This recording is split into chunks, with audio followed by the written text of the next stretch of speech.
loves, in today's video, we will going to have reading.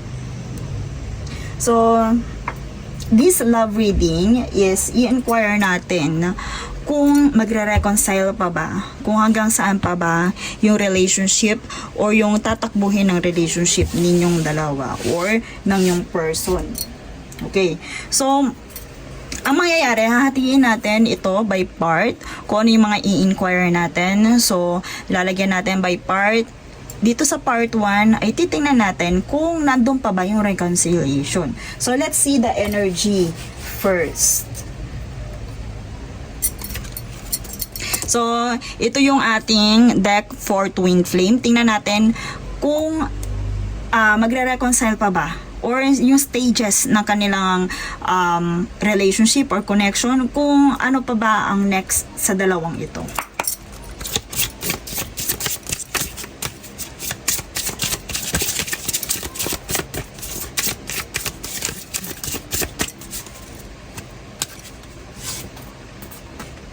Divine Feminine. So, lumipitaw dito si Divine Feminine. Ayan, kung mapapansin nyo, shift or be shifted. Since na ang query natin ay Divine Feminine, pwedeng ang query natin Divine Feminine, blossoming, my loves, one with self. I hear, my loves, na dito sa connection na to, mas favor ang lahat-lahat na nangyayari kay Divine Feminine. Maaaring itong connection na to, my loves, ang ibibigay niya is para sa gain ni Divine Feminine. Ano man yun, ito ay naka-favor kay Divine Feminine. Pero dito pinakita, my loves, the blossoming. So, ibig sabihin, my loves, yung connection ninyong dalawa, malaki ang maitutulong kung ano may nangyayari na to sa inyong dalawa. When it comes to your spiritual awakening, you must be shifted, my loves. So, ang tanong, meron ba? May realization ba? Meron ba? Double 8, my loves. I hear na one with self, it's all about you. Umiikot sa'yo. Lalo na, my loves, kung itong person mo nagkakos sa'yo ng lots of depression, anxiety, ano ba, my loves, bukod doon? Yung sa tingin mo, naiaambag niya sa spiritual awakening mo. Napapalakas ba niya yung loob mo when it comes to your independence? Kasi, my loves, you're the queen here. Sa'yo umiikot ang lahat about this connection. Maaaring meron ka ding lesson na ibinibigay sa kanya, pero I feel na much more on sa'yo. And Divine Feminine also focuses or may significance when it comes to emotion, my loves. So, may tendency na itong love connection na to ay nagkakos din ng lots of emotions sa'yo. And may kailangang mabago May kailangang mabago, my loves. So, dito ba sa connection na to, meron ba talagang realization? Meron bang nagbago? Meron ka bang na-realize with yourself? Kasi dito, ito yung target Ito yung goal Isa sa mga goal ng inyong connection na kailangan ma-achieve mo dito sa connection na to, the blossoming.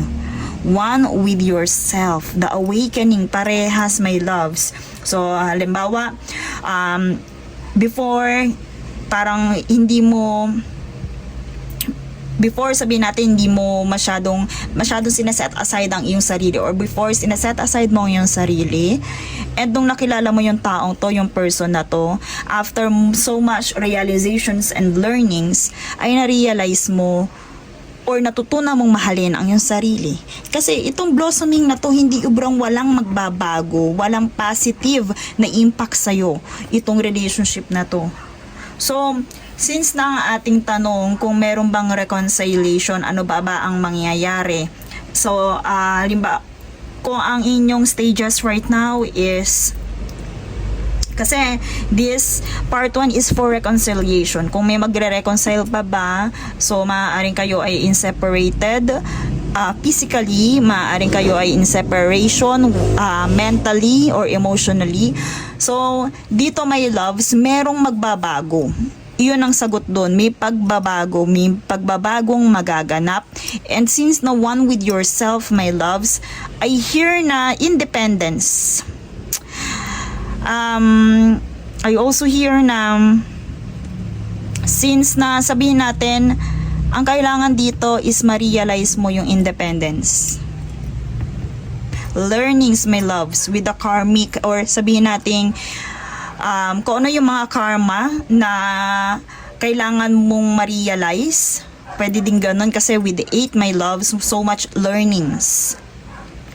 So sa reconciliation, my loves, I hear na hindi siya totally ganun sa reconciliation. One with yourself, you must stand with yourself.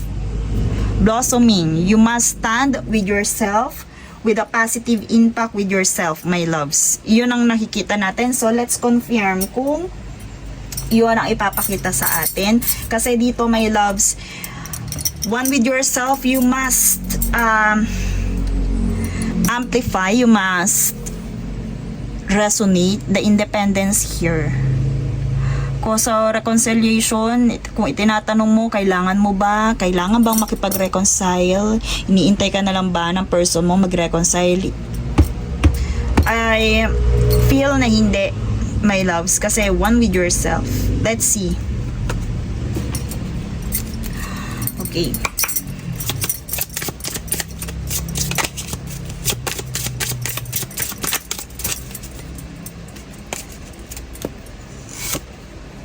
Paradise. Happiness, expansion, joy, play. So, andyan din yung oneness, my loves. Feminine. You must embrace yourself, my loves. So, enjoying each other. Not today. Not dealing hurt. Avoiding conversation. Not today, my loves. Lumitaw na. You must sabihin natin kung the chaser ulit. No. Pinapakita ng barahan natin, my loves, not today. Kung itinatanong kung gusto mo makipag-reconcile with your person, i-admit ang iyong pagkakamali, not today. Kasi dito, my loves, kailangan mo i-embrace yung independence with yourself. Kailangan this time, ma-realize mo ano ba talaga yung sabihin nating ang bag ng relationship na to when it comes to yourself, to your spiritual awakening. Ano bang ambag ng person mo? Ano bang naituro ng relationship na to sa'yo? Kasi my loves, isa yun. Mas favor, ikaw ang makakagain dito eh. Mas favor yung connection na to sa'yo. Ibinigay yung connection na to para meron kang mga matutunan with yourself, my loves. Kaya kung hindi ka, sabihin natin, meron ditong heavy energy when it comes to self-love, my loves. The happiness, expansion, and joy. Pero dito, tingnan nyo, enjoying each other. Pero not today. And, andun ka pa rin. If ever, my loves, na our feminine, sa mga ibang nanonood natin, the chaser or codependence, hindi yan makakatulong sa'yo. Kaya kung ikaw ang chaser sa relationship na to, hindi ito. Hindi ito yung hinahanap mo for, sabihin natin, twin flame connection. Maaaring,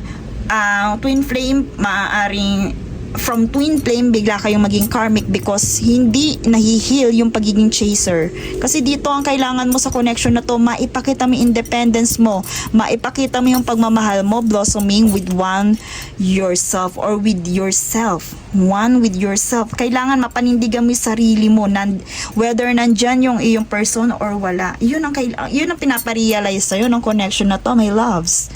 But, kung ikaw pa rin yung nasa energy or kung ikaw sa relationship nyo yung nasa energy ng pagiging chaser, the fear of abandonment, no.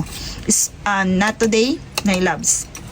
Hindi igagrant yan ni universe na pagsamahin kayo if you still in this connection.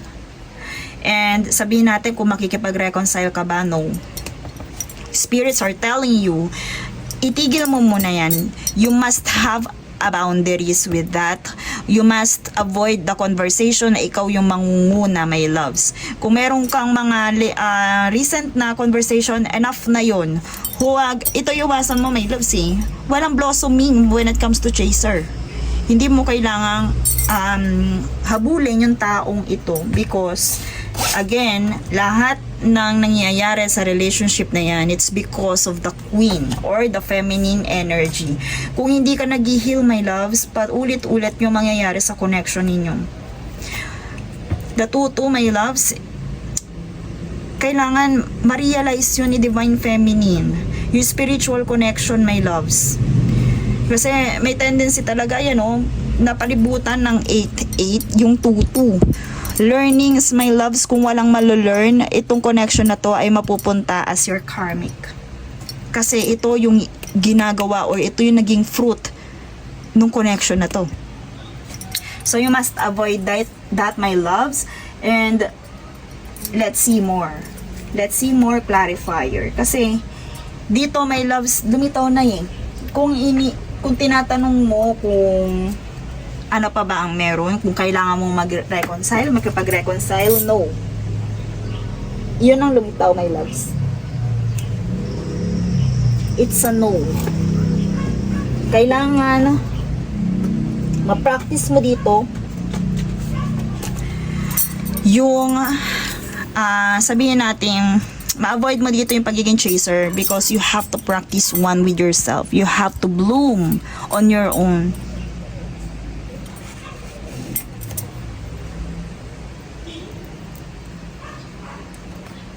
Okay, let's see more clarifier.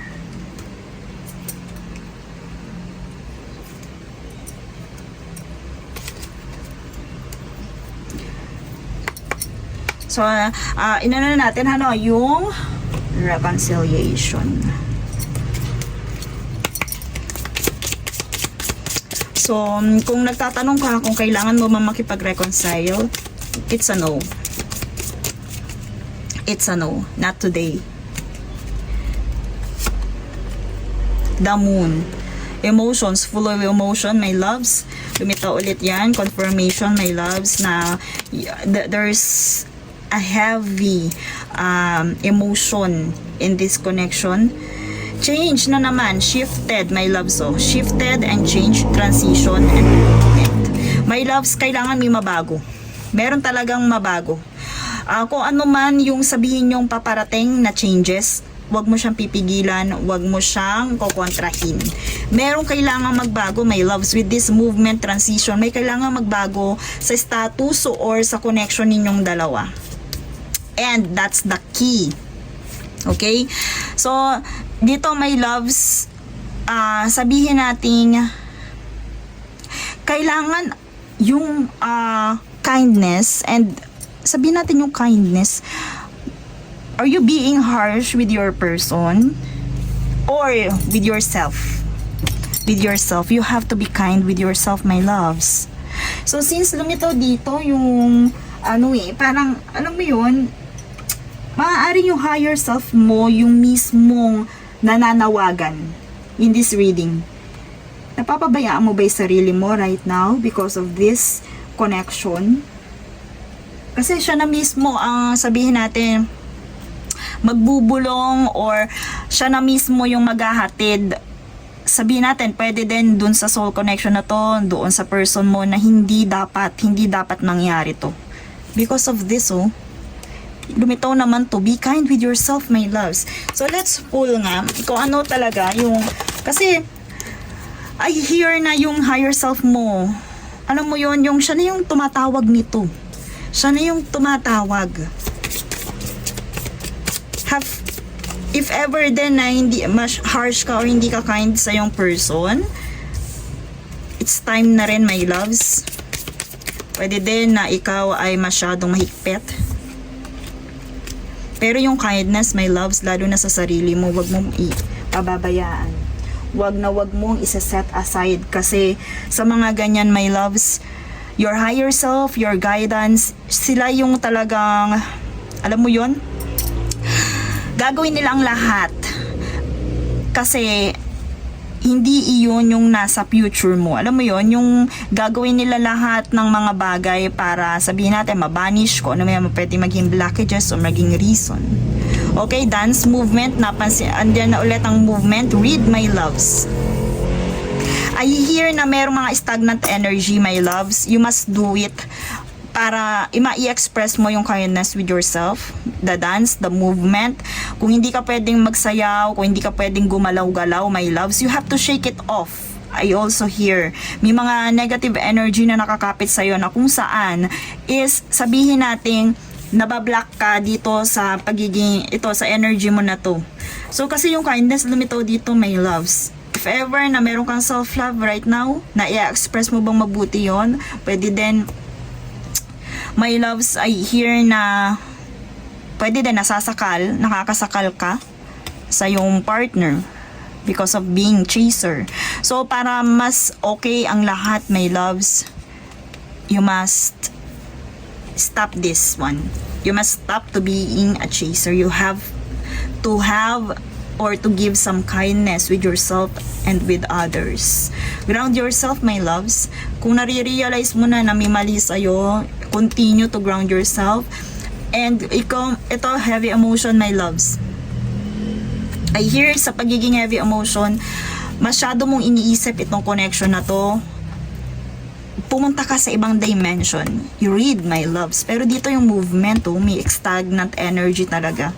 At kung ano man yung nakaabang paparating na changes, may paparating kung hindi mo man alam yun, it must serve. Yung transition na to, kailangan ma-serve, my loves. Let's see kung meron kang katanungan. Sa cards natin, let's see. Ano ang isasagot ni cards?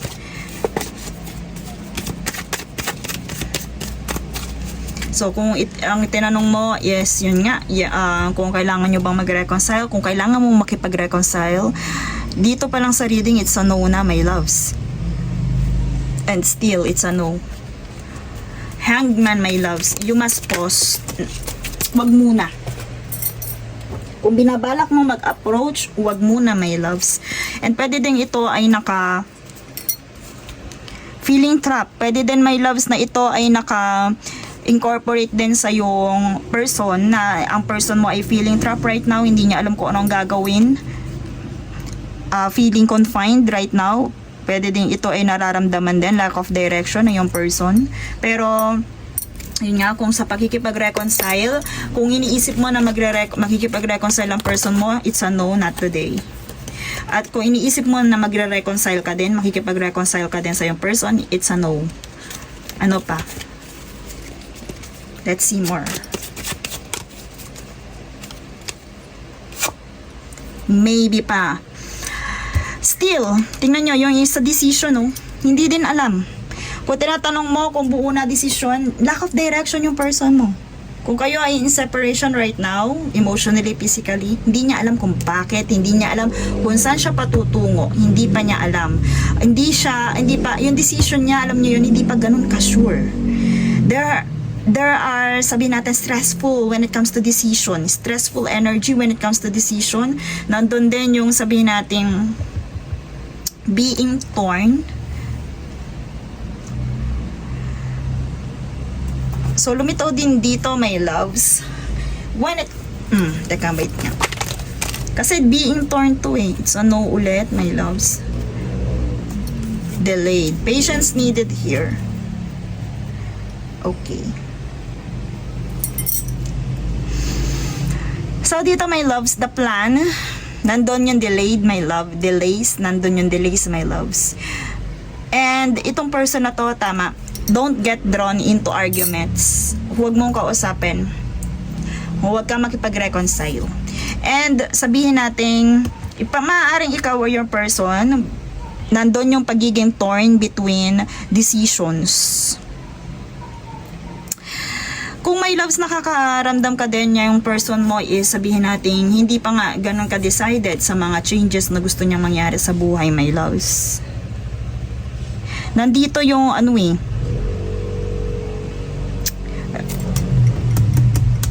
divided loyalty. Ayun, okay, ang galing. Patience are needed here, my loves. Right now, dito sa connection na to, both of you, merong energy, heavy energy na kung saan ay torn. Alam mo nyo yun yung delayed. Hindi niya alam kung saan siya pupunta, lack of direction, feeling trap. Hindi pa niya nakikita kung ano yung gusto niyang pagdesisyonan, my loves. Andun na nga yung delayed news, but nandito din, don't get drawn into arguments. Ayaw makipag-arguments, my love. That's why patience are needed in this connection. Things are coming into fruition. Makikita nyo rin, sabihin natin na right now, kailangan muna ng pahinga. Kailangan muna ng katahimikan, my loves. The communication, no? Because of the swords, with the two of swords and the page of swords, kailangan muna dito ng katahimikan, delayed news. Pero meron ka din malalaman, my loves, things are coming into fruition. Nandyan din ang payouts, my loves, manifestations of goals. Dito, my loves, I hear na making investments. I-divert mo yung iyong attention doon. And I also hear na hindi pa sa ngayon mo makikita yung investment mo sa relationship na to. Sabi ko nga, meron kang gain na dapat makuha sa connection na to. But right now, hindi iyon communication with your partner. Okay? So, and that's all for this part 1, my loves. So, tingnan nyo na lang doon sa ating description box for part 2 sa ating next inquiry. See you there!